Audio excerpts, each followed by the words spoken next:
BFM Bourse, vos placements, nos conseils sur BFM Business. Les produits structurés, on le vend en poupe, une forme de retour en grâce. Vincent Kilkovic vient de nous en parler, le directeur général de bienprévoir.fr. Bonjour Vincent. Bonjour Guillaume. Le retour de la volatilité fait sans doute partie quand même des explications de ce retour en grâce, cette montée en puissance des produits structurés.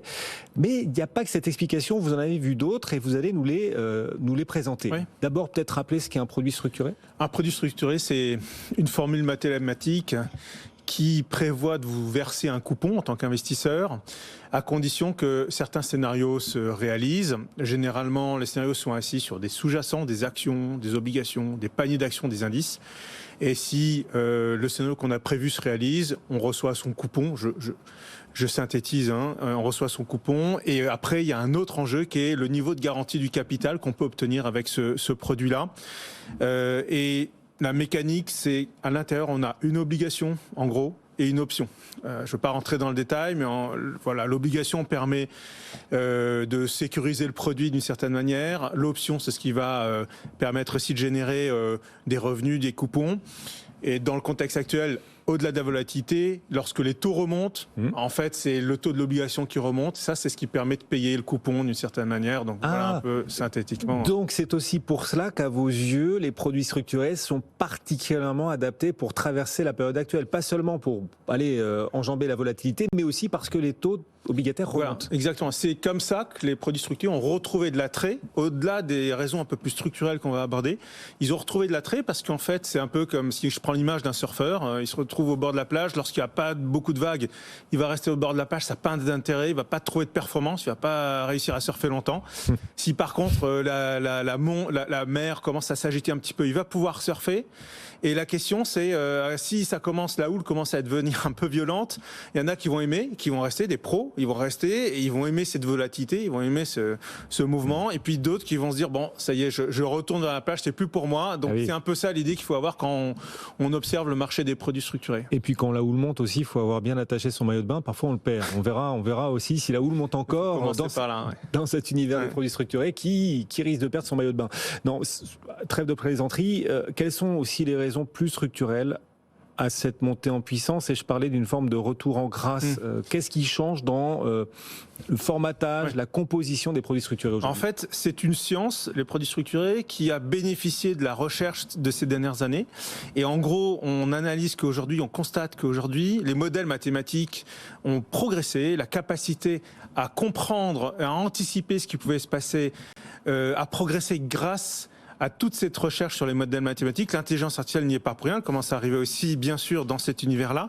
Mais en quoi c'est intéressant pour un investisseur d'avoir des modèles mathématiques qui s'affinent? C'est qu'en fait, l'enjeu avec les produits structurés, c'est de savoir évaluer le prix de mon produit une fois que j'ai investi, mais c'est également être en mesure d'évaluer le risque. Et en fait, les gens qui ont acheté des produits structurés dans le passé, ils ont parfois dû avoir le cœur bien accroché parce qu'on avait du mal à savoir quel était le prix à l'instant T, combien ça valait, et puis quel était le niveau de risque. Et aujourd'hui, on arrive à avoir des produits qui bénéficient de ces évolutions-là, de cette recherche d'une certaine manière, de ces modèles mathématiques qui ont évolué, à tel point qu'on arrive à avoir des produits qui offrent aujourd'hui un niveau de sécurité, j'ai envie de dire, il faut être prudent toujours avec ce mot-là, mais qui est plus important que par le passé, à tel point qu'il y a certains produits qui, sur l'échelle AMF, qui va de 1 à 7, 1 est le moins risqué, 7 étant le plus risqué, on a aujourd'hui des produits structurés qui offrent un risque 1 sur 7. C'était du jamais vu. 1 sur 7. Alors c'est lié au contexte actuel que j'ai évoqué aussi tout à l'heure. C'est limite plus sûr que le fonds euro. Enfin, alors, le fonds euro doit être loin de là, mais moi j'avais plutôt l'habitude de voir, et puis on est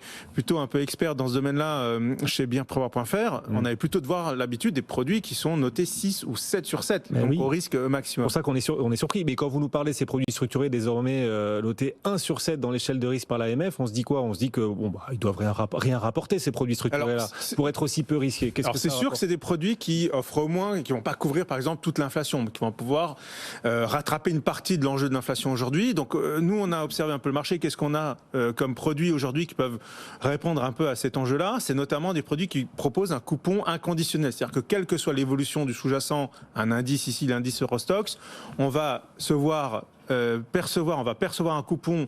Par exemple, actuellement, on a des produits qui sont à un horizon de 3 ans, qui offrent des coupons inconditionnels à 4,5 sur un indice, avec une protection du capital qui est assez intéressante aussi, jusqu'à moins 65% de baisse de l'indice. on est encore en capacité de retrouver son capital. Mais attention, avant de parler de risque de 1 sur 7, j'appelle toujours à prudence sur le fait que ce sont des produits. Là, vous avez un risque d'émetteur. Ce qui est important aussi quand vous regardez un produit structuré, c'est quel est l'émetteur. Et donc, au-delà du mécanisme, vous avez quand même à devoir bien appréhender ce risque. Et même à 1 sur 7, le capital n'est pas garanti. Voilà. Bien sûr, là, le capital n'est pas garanti. Alors, il y a d'autres produits. On peut faire des produits structurés en, non, j'allais dire en fonds euros, mais n'importe quoi, en unité de compte, oui. C'est une unité de compte. Par contre, mais les unités de compte, il n'y a pas de garantie du capital sur les unités de compte, contrairement aux fonds euros. Exactement, mais par contre, on peut avoir aujourd'hui aussi des produits structurés avec une garantie du capital, je dirais toujours à la limite de celle de l'émetteur. C'est-à-dire que si l'émetteur fait faillite, la banque est d'une certaine manière, c'est souvent des banques, les émetteurs. Si elle fait faillite, vous perdez votre investissement. Mais donc vous prenez un risque sur l'émetteur. Là aussi, on peut avoir du capital garanti avec une échéance, un horizon de placement à 2 ans. On est sur des coupons autour de 4%. Si vous êtes dans l'assurance vie, il faut enlever les frais de gestion. Donc ça fait en net autour de 2,5-3%. Pas mal. On voit donc cette nouvelle génération de produits structurés qui émerge. Juste, vous citiez rapidement l'intelligence artificielle qui permet d'améliorer effectivement les méthodes, les modalités mathématiques. L'intelligence artificielle, est-ce que ça va permettre de faire baisser les frais ?